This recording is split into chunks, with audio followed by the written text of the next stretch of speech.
मेरे raw marks 352 400 में से आए। आप यकीन मानिए ये इतने अंक होते हैं जो कि 90% अंक होते हैं। मैंने 2-3 बार अपना रोल नंबर ट्राई किया और सही रोल नंबर डाला, लेकिन फिर भी मेरा नाम नहीं आया। उस स्टेज पर खड़ा हूँ जिस स्टेज पर ना मेरे हाथ में नौकरी है ना मेरा रिजल्ट है।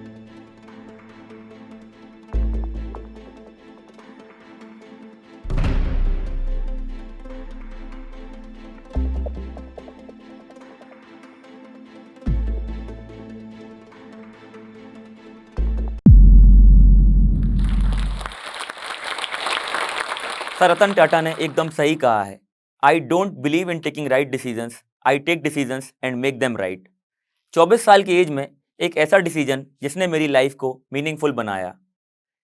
एक बड़ी प्राइवेट कंपनी में नौकरी, लाखों का पैकेज, इस सब के बावजूद कुछ कमी सी थी। मानो उस सपने की जो मैंने कॉलेज लाइफ के दौरान देखा था।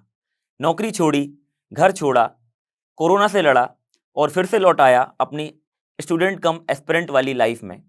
मुझे नहीं मालूम था कि ये डिसीजन सही होगा या गलत, लेकिन मैं इतना ज़रूर जानता था कि मुझे ये फाइट लास्ट मोमेंट तक लड़नी है। पूरी तैयारी करने के बाद भी फेल हो जाना और खुद को फिर से एक नई जंग के लिए तैयार करना, मैंने हार नहीं मानी और आज आप सभी के सामने हूँ। अगर आप अपनी एसएससी की तैयारी क्विट करने की सोच रहे हैं तो ये मुलाकात आपके लिए। हेलो दोस्तों, मेरा नाम समर्थ जैन है और अभी हाल ही में आए एसएससी सीजीएल 2020 के फाइनल रिजल्ट में मेरी ऑल इंडिया रैंक 317 आई है और मैं इन्फोर्समेंट डायरेक्टरेट डिपार्टमेंट में बतौर असिस्टेंट इन्फोर्समेंट ऑफिसर के पद पर चयनित हुआ हूँ। कहते हैं ये फूल जो मुझे कोई विरासत में मिले हैं, तुमने मेरा कांटों भरा बिस्तर नहीं देखा। कॉलेज से निकलने के बाद आप लोगों की तरह मेरा भी एक सपना था कि एक दिन गवर्नमेंट ऑफिसर बनूंगा और अपने देश के लिए जितना हो सके अपनी सर्विस के थ्रू कंट्रीब्यूट करूंगा और समय निकालकर पढ़ता रहता था। मुझे कुछ नहीं पता था कि मुझे कहाँ जाना है, मेरा आगे का रास्ता क्या है।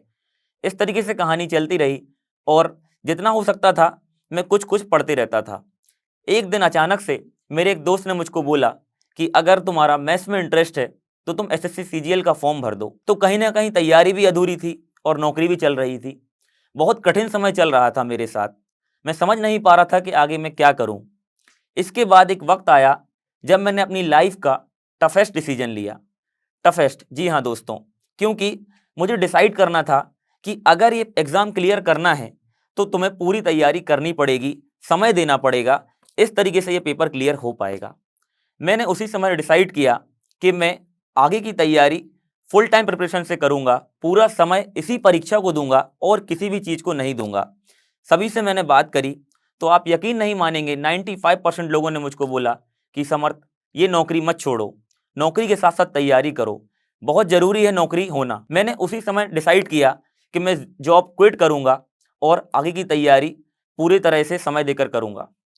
तुरंत मैंने जॉब छोड़कर निर्णय लिया और मैं इंदौर आ गया। इंदौर आने के बाद मैंने एक ऑफलाइन कोचिंग सीएमसी से पढ़ाई करी। कुछ 4 से 5 महीने मैंने वहाँ पढ़ाई करी और पढ़ाई करने के बाद अच्छी तैयारी हो चुकी थी। ऐसा लग रहा था मानो कि सीजीएल का सिलेक्शन हो ही जाएगा। एसएससी सीजीएल 2019 की बारी थी। पेपर जैसे जैसे नज़दीक आया सब कुछ अच्छा रहा। मैंने टीयर 1 क्लियर कर लिया। टीयर 1 क्लियर करने के बाद मैंने देखा कि अब मेंस की बारी थी। हर किसी ने मुझे समझाया कि अब तुम नौकरी छोड़कर आए हो तो तैयारी बहुत अच्छी रखना कि इस बार ही सिलेक्शन ले लो, क्योंकि बार बार सिलेक्शन के लिए वेट करोगे समय बीतता जाएगा। मैंने बहुत अच्छे से परीक्षा दी। मेरी मेंस की परीक्षा 16 नवंबर को थी। मेरे रॉ मार्क्स 352 400 में से आए। आप यकीन मानिए ये इतने अंक होते हैं जो कि 90% अंक होते हैं।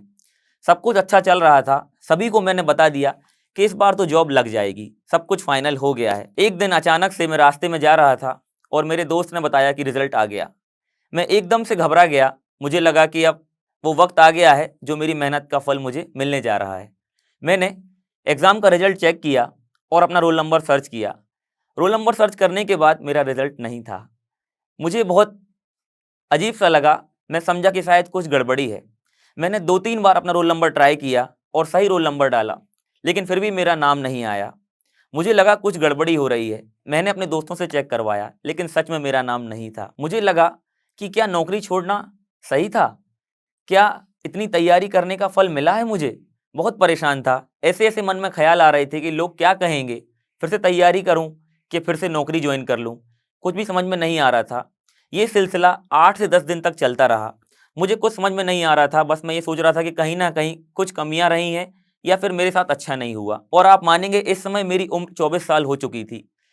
मैं 2 साल नौकरी करने के बाद 24 साल की एज में उस स्टेज पर खड़ा हूँ, जिस स्टेज पर ना मेरे हाथ में नौकरी है, ना मेरा रिज़ल्ट है। और फाइनेंशियल स्टेबिलिटी भी एक ऐसी चीज़ होती है जिसमें आपको सब कुछ मैनेज करना पड़ता है। तो मैंने उस समय सोच रखा था कि मैं घर से पैसे तो नहीं मँगाऊँगा, जैसे भी हो सके मैनेज करूँगा। मैंने डिसाइड किया कि सीजीएल 20 मेरा बेस्ट अटेम्प्ट होगा और फाइनल अटेम्प्ट होगा।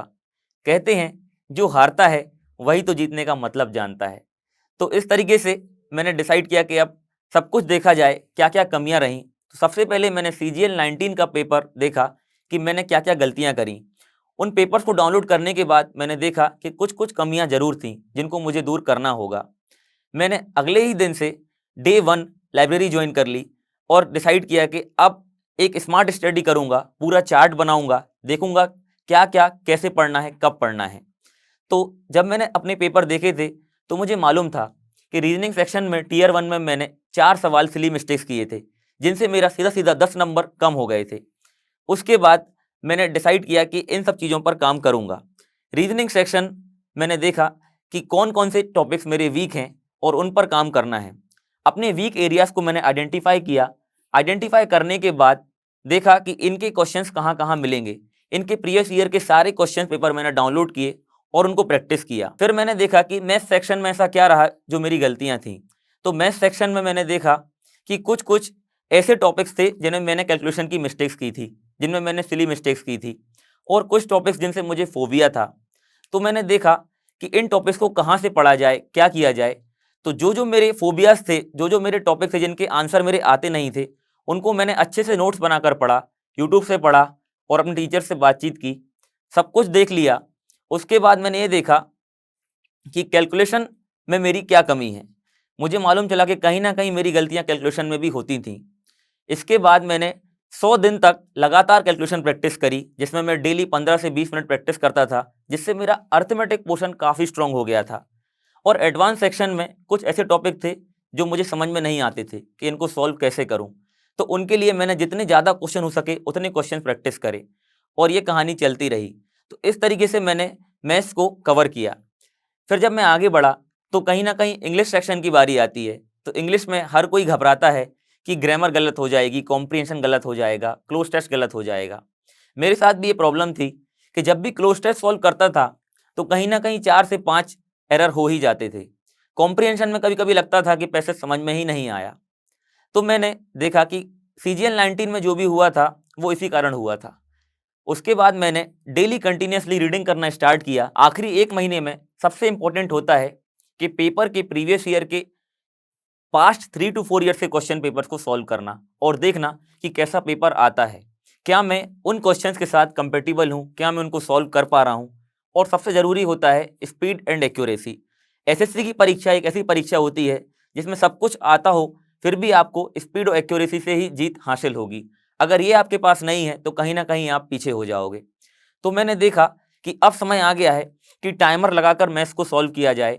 देखा जाए कि कहाँ-कहाँ कितना समय लग रहा है। और मेरा एक मानना था कि मैथ्स के किसी भी क्वेश्चन में मुझे इंडिया में सबसे कम समय लगना चाहिए, मतलब उसका फास्टेस्ट सॉल्यूशन मेरे पास होना चाहिए। अगर वो मेरे पास नहीं है तो कहीं न कहीं मैं पीछे हूँ।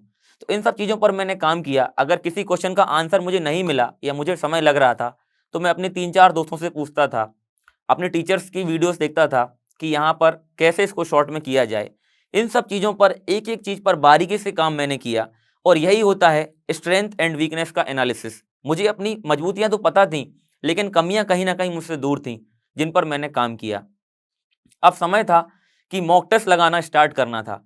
तो फिर मैंने देखा कि अब सब कुछ पढ़ने के बाद, सारे वीक एरियाज़ पे काम करने के बाद मॉक टेस्ट लगाना बेहद ज़रूरी है। तो मैंने मॉक टेस्ट पर काम करना शुरू किया। अब जब हम मॉक टेस्ट देते हैं, तो कुछ एस्पिरेंट्स ऐसे होते हैं जो मॉक टेस्ट देने के बाद लैपटॉप को बंद कर देते हैं और अपना स्कोर देखकर आगे बढ़ने लगते हैं। यही कुछ गलतियाँ थीं जो मैं भी करता था, लेकिन अब मैंने डिसाइड किया कि 100 क्वेश्चंस में ऐसे कितने सवाल थे जो मुझे नहीं आते थे। ऐसे कितने सवाल थे जिनमें मैंने सिली मिस्टेक्स की और ऐसे कितने सवाल थे जिनमें मैंने पूरे स्टूडेंट्स के कंपैरिजन में ज़्यादा समय लिया। इन सब चीज़ों को मैंने एक कोरे कागज़ पर, ब्लैंक पेपर पर नोट करना शुरू किया और नोट करते रहा और देखा कि हर मॉक टेस्ट में मेरा कितना स्कोर आ रहा है। मॉक टेस्ट देना बेहद ज़रूरी है दोस्तों। जब आप मॉक टेस्ट देते हैं तब आपको मालूम चलता है कि आपकी तैयारी कितनी मजबूत है, कहाँ-कहाँ आपको समय लग रहा है, किन-किन चीज़ों पर आप गलतियाँ कर रहे हैं। तो मॉक टेस्ट देने के बाद करीब मैंने टियर 1 के लिए 80 टू 90 मॉक टेस्ट दिए और फिर मैंने देखा कि एक कॉन्फिडेंस मेरे अंदर आ गया है कि अब कोई भी कमी नहीं रहेगी। धीरे-धीरे पेपर स्टार्ट हुआ और मैंने आसान सवाल करना हल किए। आसान सवाल हल करते-करते मैंने पाया कि हाँ, मुझसे सवाल हो रहे हैं और मेरा कॉन्फिडेंस बढ़ रहा है। इस तरीके से पेपर अटेम्प्ट किया और सब कुछ अच्छा रहा, मेरे बहुत अच्छे अटेम्प्ट रहे। मैं आपको बताना चाहता हूँ कि जो मैंने 4 गलतियाँ CGL 19 में की थी, वो चारों गलतियाँ दूर हो गईं और CGL 2020 एग्ज़ाम में रीजनिंग टफेस्ट आई थी। पूरे ऑल ओवर इंडिया में CGL की टफेस्ट रीजनिंग CGL 2020 में आई थी और उसमें मेरे 50 में 50 स्कोर थे। मेरे 25 के 25 सवाल सही थे। तो कहीं न कहीं सारी कमियों पर काम करने के बाद ये पॉसिबल हो पाया। मेरा टियर 1 में स्कोर बहुत अच्छा रहा और सभी ने मुझको बोला कि इस बार सब कुछ अच्छा चल रहा है, ऐसे ही टियर 2 की तैयारी करना, कहीं भटक मत जाना। तो मैंने डिसाइड किया कि अब टियर 2 का वक्त आ रहा है, तो टियर 2 काफ़ी इंपॉर्टेंट होता है, मेंस की परीक्षा जो 400 नंबर की होती है। तो मैंने देखा कि जो कुछ भी वहाँ पर कमी थी, हालांकि मेरा CGL 19 का मेंस अच्छा हुआ था, लेकिन उसी को और अच्छे तरीके से मुझे यहाँ पर दोहराना था। तो CGL 20 के लिए मैंने मॉक टेस्ट लगाना स्टार्ट किए और अपनी रीडिंग को, अपने कॉम्प्रिहेंशन पार्ट को, वोकेबलरी को और मजबूत किया। इंग्लिश का जो समय था उसको 2 घंटे से 4-5 घंटे दे दिया और मैथ्स को भी उतना ही समय देते रहा। करीब रोज़ मैं 8 से 9 घंटे पढ़ाई करता था, जिसमें मेरा मॉक टेस्ट, मेरी पढ़ाई, मेरा रिवीजन सब कुछ इंक्लूड था। पेपर देने के बाद जब मैं एग्ज़ाम हॉल से निकला, तो मैंने एनालिसिस की, तो मुझे मालूम चला कि मेरा पेपर बहुत अच्छा हुआ है। इसका कारण कुछ नहीं, सिर्फ एक ही था कि मैंने एक सही टाइम मैनेजमेंट, कैलकुलेटिव अप्रोच और स्ट्रेटेजी को फॉलो अप किया। करीब-करीब 3 साल बीत गए थे और 3 साल बीतने के बाद इसी दिन का इंतज़ार था। फाइनली रिज़ल्ट का दिन आ गया और मैं देख रहा था कि शाम को कुछ मेरे दोस्त मुझे लगातार फ़ोन कर रहे थे। दोस्तों ने मुझे बताया कि तुम्हारा सिलेक्शन हो गया है और फाइनली तुम CGL क्रैक कर चुके हो। तो कुछ समय के लिए तो विश्वास नहीं हुआ, ऐसा लगा मानो कि ये मजाक कर रहे हैं।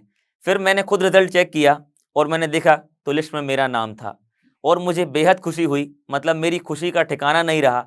मेरी आंखों में मेरी मेहनत के आंसू थे। मुझे लगा कि सब कुछ सही था।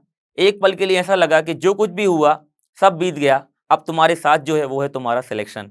मेरे सब दोस्तों ने, परिवार वालों ने मुझे शुभकामनाएं दी और फाइनली मैं सिलेक्ट हो चुका था। सब कुछ ऐसा लगा कि नौकरी छोड़ना, इंदौर आना, पढ़ाई करना, इतना समय देना, सब कुछ सही था। कहते हैं कि जब रिजल्ट आ जाता है और आप सिलेक्ट हो जाते हो तो आपकी सारी चीज़ें, आपके सारे डाउट्स, आपके सारे सवालों के आंसर आपको मिल जाते हैं। हमारा भी एक मन में मोटिव था कि हम कुछ ऐसा करेंगे जिससे दूसरे एस्पिरेंट्स को भी हेल्प मिलेगी। जो हमने लोगों से सीखा है वो हम दूसरों को देंगे और उनकी मदद करेंगे। तो हमने जिनके साथ में पढ़ता था, उन्हीं साथियों के साथ मिलकर मैंने एक चैनल बनाया जिसका नाम है SSC बाबा, जिस चैनल पर हम आज इंडिया में मोर देन 10,000 एस्पिरेंट्स की हेल्प कर रहे हैं और जितनी हो सके उनको SSC के बारे में जानकारी देते हैं, उनको हेल्प करते हैं। Age is just a number. अगर आप सोचते हैं कि आपकी उम्र निकलती जा रही है, आपका सिलेक्शन नहीं हो रहा है, तो ये गलत है। आप तैयारी करते रहिए और अपने आप पर विश्वास रखिए। जो लोग आपको आज बोल रहे हैं कि आपका सिलेक्शन नहीं होगा या आपसे नहीं हो पाएगा, आपकी सफलता के दिन वो खुद आकर आपको कॉन्ग्रेचुलेट करेंगे। तो दोस्तों, अंत में मैं एक विचार के साथ अपने टॉक सेशन को एंड करना चाहता हूँ कि रख हौसला, तेरा भी वक्त आएगा, घड़ी दूसरे की होगी और वक्त तेरा बताएगा। अगर आप इस टॉक के एंड तक पहुंच चुके हैं तो मैं आपको जोश टॉक्स का एक दूसरा रूप भी दिखाना चाहता हूं, जिससे मैं काफ़ी देर से जुड़ा हुआ हूं और मुझे बहुत बहुत ज़्यादा पसंद है कि वो क्या कर रहे हैं। जोश टॉक्स ने एक नया ऐप लॉन्च किया है जिसका नाम है जोश स्किल्स। अब वो नया नहीं रहा, काफ़ी टाइम से है, लाखों लोग उसको अब यूज़ करते हैं। और जोश स्किल्स पे आप अपनी ज़िंदगी के लिए कोर्सेज ढूंढ सकते हैं। वो कोर्स नहीं जो आपको physics, chemistry, commerce, business studies पढ़ाएंगे, वो कोर्सेज जो आपकी जिंदगी में आपको कैसे जीना चाहिए वो सिखाएंगे। मैंने खुद जो स्किल्स पे बहुत सारे कोर्सेज बनाए हैं, पब्लिक स्पीकिंग पे, इमोशनल क्राइसिस कैसे हैंडल किया जाए, अपनी पर्सनालिटी कैसे डेवलप की जाए। हर एक कोर्स में डेली क्विजेज हैं, एक्सरसाइजेज हैं, एक बहुत ही खूबसूरत कम्युनिटी है जो आपको सपोर्ट करेगी, आपको इनकरेज करेगी। आज ही डाउनलोड करें जोश स्किल्स का ऐप और उनके कोर्सेज एक्सप्लोर करके अपनी जिंदगी को आगे बढ़ाएं। Josh Talks is now a Spotify exclusive podcast. The audio version of our talks will be available only on Spotify.